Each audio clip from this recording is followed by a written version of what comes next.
Hayyin kabajamtootaa fi daawwattoota Qubee TV amma yeroo oduu Qubee TV irra geenyeetii jirra. Oduu waliin ana Jaayibii Ahmadi.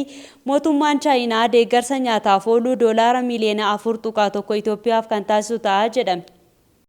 Mootummaan Chaayinaa deeggarsa nyaataaf oolu doolaara miliyoona 4.1 Itoophiyaaf kan taasisamu ta'a jedhame. Ministeerri Deetaan Ministeera Maallaqaa Aadde Samireet Sawaasaw Itoophiyaatti kaawunselera Ministeera Dinagdee fi Koomreesii Imbaasii Chaayinaa obbo Yang Yihang waliin mari'atan. Mariin isaaniis tumsa waloo misooma dinagdee fi deeggarsa misoomaa irratti kan xiyyeeffate ta'uutu himame. Fooramii Belt and Round sadaffaa Chaayinaa Beejingitti taa'ame irratti sanadoonni waliigaltee hedduun mallattaa'uu fi daawwannaa jilli Ministeera Muummee Dr. Abiy Ahmediin durfamu taasise muuxannoo hedduun kan itti qoodatamedha jedhame. Itoophiyaatti kaawunselera Ministeera Dinagdee fi Koomersiin Imbaasii Chaayinaa obbo Yang Yihang mootummaan Chaayinaa deeggarsa hatattamaa nyaataaf oolu doolaara miliyoona 4.1 akka taasisu himan. Mootummaan Chaayinaa tajaajila geejjiba baabura Finfinneef kan oolu meeshaalee jijjiiraa doolaara miliyoona 21tti tilmaamamu deeggaruuf haaluma waadaa galeen meeshaalee jijjiiraa deeggarsa doolaara miliyoona 3tti tilmaamamu Finfinnee ga'uun walirkaa fuudhinsi taasifamaa akka jirus Ministeera Faayinaansii Itoophiyaa irraa odeeffanne.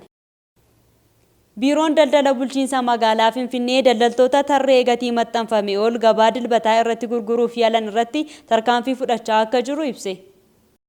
Biiroon daldala bulchiinsa magaalaa Finfinnee daldaltoota tarree gatii maxxanfame ol gabaa dilbataa irratti gurguruuf yaalan irratti tarkaanfii fudhachaa akka jiru ibse. Biiroon daldala bulchiinsa magaalaa Finfinnee daldaltoota oomisha tarreeffame gatii maxxanfame olitti gabaa dilbataa magaalaa keenya keessatti gurguran irratti tarkaanfii barbaachisaa fudhachaa jiraachuu ibse. Obbo Masfiin Asaffaa itti gaafatamaan gabaa daldala biirichaa akka jedhanitti hojiiwwan bulchiinsa magaalicha hojiirratti hiike keessaa tokko gabaa dilbataa ta'uun ibsan. Yeroodhaa fi baasii meeshaalee fi baasii jireenya keessatti dabalaa jiru furuu akka ta'e ibse. Akka gabaasa biiroon daldala bulchiinsa magaalaa Finfinnee gabaawwan kanneen keessatti darbee sochiin daldala seeraan alaa akka jiru kan dubbatan obbo Masfiin gatiin maxxanfame olitti gurguruu fi yaalii taasifamu keessaa tokko ta'uun ibsan. Haa ta'u malee biirichatti ogeeyyii to'annoo gabaa dilbataa ramadee tokko kan hiikuu fi sana booda ogeeyyiin biirichaa ogeeyyii godina waliin qindoomanii tarkaanfii barbaachisaa ta'e fudhachaa akka jiran himan. Itti dabaluunis biiroon toora bilbila bilisaa 8588 akka maxxanfamuu fi diriirsee uummanni gabaa dilbataa keessatti daballii gatii yookaan hojiiwwan seeraan alaa biiroo waliin walqabatee rakkoolee mudatan akka gabaasu beeksise.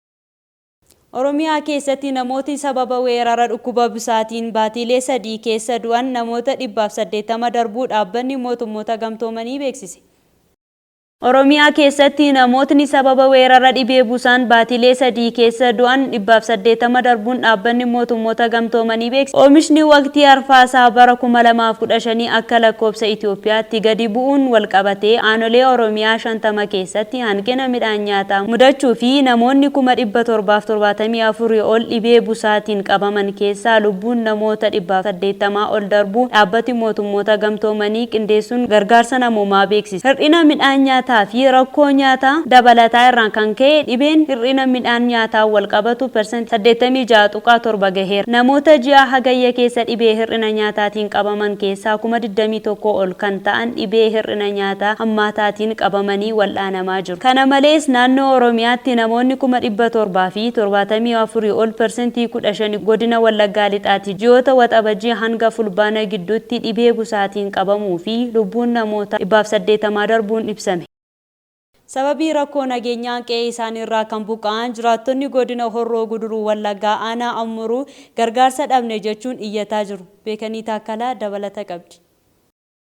Sababii rakkoo nageenyaan qe'eerraa kan buqqa'an jiraattonni godina Horroo Guduruu Wallaggaa aanaa Amuruu gargaarsa dhabne jechuun iyyataa jiru. Waggaa 2 dura Horroo Guduruu Wallaggaa gandoota baadiyyaa aanaa Amuruu keessa sababa rakkoo nageenyaatiin kan buqqa'an amma magaalaa Agamsaa keessa qubatanii kan jiran gargaarsa dhabanii rakkoo keessa jirra jechuun iyyataa jiru. Aanaa Amuruu keessatti namoonni qe'ee isaaniirraa dirqamaan gadhiisanii erga baqatanii waggaa 2 darbee jira. Ganna tokko magaalaa Shaambuu keessa qubatanii warri turan hagayya darbe keessa gara aanaa irraa buqqa'an Amuruutti deebi'an illee gargaarsi ga'an yeroo yerootti waan isaaniif hin kennamneef rakkoo keessa jirraa jechuun himataa jiru. Warri sagalee Jaarmaniitti himatan akka jedhanitti shaambuurraa deebi'anii magaalaa Gamsaa keessa qubatanii kan jiranis ta'e warra baadiyyaarraa buqqaanii erga ji'a sadiitii gargaarsi isaaniif kenname hin jiru jedhan. Aanaa Amuruu ganda baadiyyaa Luumaa Walii jedhamu keessaa namni waggaa 2 dura sababa waraanaatiin qe'ee isaaniirraa baqatanii amma Gamsaa jiran tokko gargaarsa daakuu qamadii kiiloogiraama 15 kan argatan ji'a 3 dura akka ta'e himan. Amma isaan dabalatee namoonni gandoota 8 keessa qubatanii jiran rakkoo guddaa keessa kan jiran ta'uu himan. Lola yeroo dheeraa aanicha keessa jiruun qonni hafee qabeenyi isaanii guutuu waan jalaa saamameef jiraattonni rakkoo naannichatti argame hin beekneef saaxilamanii jiru. Mootummaan rakkina keenya kanaaf xiyyeeffannaa kennee osoo qe'eetti nu deebise kan jedhu gaaffii isaaniiti. Itti gaafatamaa waajjira buusaa gonofaa aanaa Amuruu obbo Jireenyaa Raggaasaa aanicha keessa namoonni qe'ee isaaniirraa buqqa'anii jiran 45,305 akka ta'e beeksisan. Warra buqqa'an kanaaf gahaadha jedhamu baatus mootummaa fi jaarmiyaaleen garaagaraa gargaarsi kennamaa turuu himu. Namoota 45,000 caalan kanaaf qonna waan hin qonneef gargaarsi kennamuu gahaa baatullee mootummaa fi qaamoleen adda addaatiin gargaarsi marsaa 3 kennamee akka jiru DWT gabaase. Godinoota Wallaggaa 4 keessatti sababa lolaatiin namoonni qe'ee fi qabeenya isaaniirraa yeroo garaagaraatti buqqa'an deddeebi'ee dhagahamaa jira. Jaarmiyaan qindeessa gargaarsa namoomaa kan mootummoota gamtoomanii oochaan godinoota 4 kana keessaa yoo xiqqaate namoonni 700 ta'an buqqa'anii jechuun gabaase.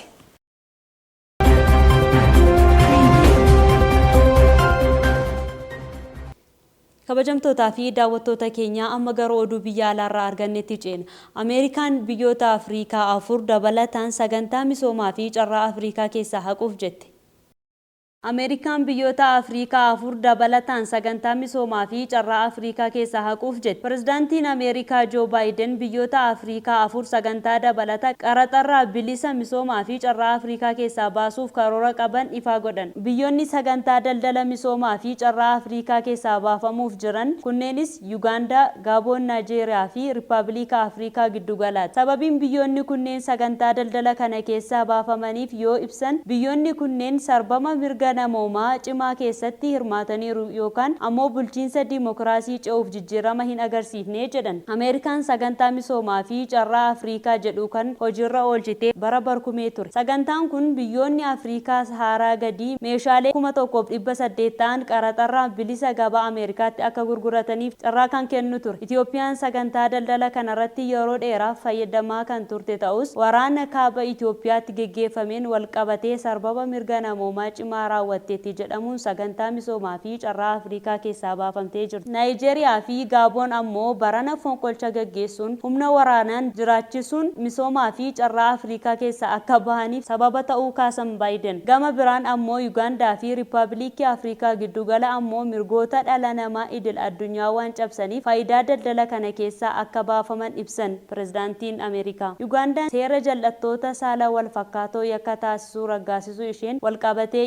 USGA caamsaa keessa Yugaandaan misoomaa fi carraa Afrikaa keessaa baasuu akka dandeessu himtee turte. US fi Riippaabilika Afrikaa Giddugala Gaaboon, Yugaandaa fi Naayijeeriyaa wajjin irra deddeebiin mariin gaggeeffamaa tures. Biyyoonni kun misoomaa fi carraa Afrikaa fayyadamuuf ulaagaaleen isaan irraa eegamu guutuurratti yaaddoo Ameerikaan qabdu guutuu hin dandeenye jedhan Baayiden xalayaa dubbii himaa mana maree US'if erganiin. Murtee Ameerikaan fudhatte kanarratti biyyoonni lammanuu hanga amma deebii hin laanne. Gama biraan Ameerikaan biyyoota Afrikaa 4 sagantaa misoomaa fi carraa Afrikaa keessa baasuu ishee fooramii misoomaa fi carraa Afrikaa kibbaa qopheessuuf jirtu torbee tokko dursiteetti. Ragaaleen akka agarsiisanitti Yugaandaan bara darbee meeshaalee doolaara miliyoona 174tti dhiyaatu gabaa US'tti erguun sagantaa misoomaa fi carraa Afrikaa irraa fayyadamteetti. Kaampaaniiwwan Ameerikaa oomishaalee teekstaayilii Yugaandaa irraa fudhachuu akka dhaban ji'a darbee pirezidaantii Yugaandaa Yuweer Museveniin dubbatanii turan. Kunis seera jallattoota saala wal fakkaataa yakkamaa taasisuu raggaasisuun isaaniitiin akka ta'es ibsan. Jallattoonni saala wal fakkaataa Ameerikaa keessa jiran oomishaalee teekstaayilii alatti erguun danqaa jiru jechuun ture. Biyyoonni Afrikaa kanneen akka Burkiinaa Faasoo, Maaliif, Giinii fa'is fonqolcha mootummaa geggeessu waraanaan buluu isaaniif duruun misoomaa fi carraa Afrikaa keessa akka baafaman taasisan.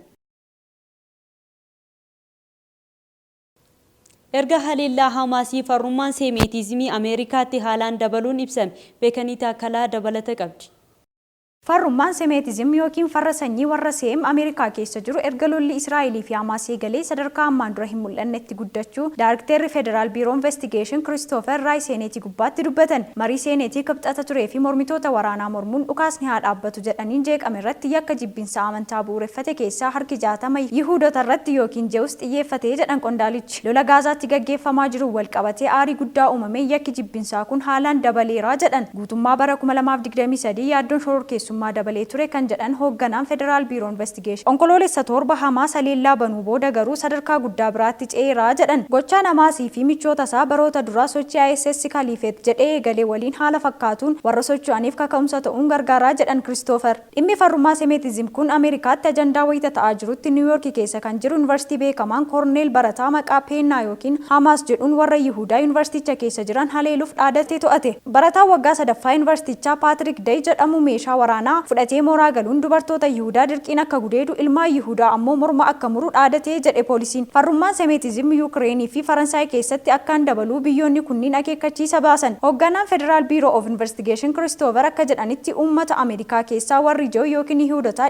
2.4 haa ta'an iyyuu malee yakka jibbinsaa amantaa bu'uureffate keessaa 60 isaan irratti xiyyeeffataa jedhan. Warri Yihuudotaa akkuma jiruun xiyyeeffannaa shororkeessummaa ta'aniiru jechuun ibsan. Yeroon kan ittiin bir'atan osoo hin taane kan ittiin naannoo ofii ilaallatanidha jechuun dubbatan. Jireenya guyyuu gaggeessuu hin dhiifnu, mana barnootaa dhaquu, mana amantaa deemuu fi kanneen kana fakkaatan gochuu hin dhiisnu garuu immoo naannoo keenya hordofuu qabna jechuun dubbatan. Aangaa'onni Ameerikaa yakka jibbaa warra Joo yookiin Yihuudaa babal'achaa jiru hubatan. Bulchiinsi Baayiden wiixata darbe ibsa baaseen tokkoon yakka jibbinsaa fi yaaddoowwan sababa kanaan dhufan hanqisuuf hariiroon kominikeeshinii aangaa'ota sadarkaa adda addaa gidduu jiru akka cimu ajaje. Hoogganaan Federaal Biiroo of Investigeeshin waa'ee farrummaa semeetizimii babal'achaa jiru fakkeenya yoo kennan torbee darbe Teksaasitti nama boombii hojjechaa jiruu fi kanneen warra Joo ajjeesan jajjabeessuun to'atamuu namni biraan ammoo Mooliniyoos keessatti musliima ganna 6 ajjeesuun qabamuu himan.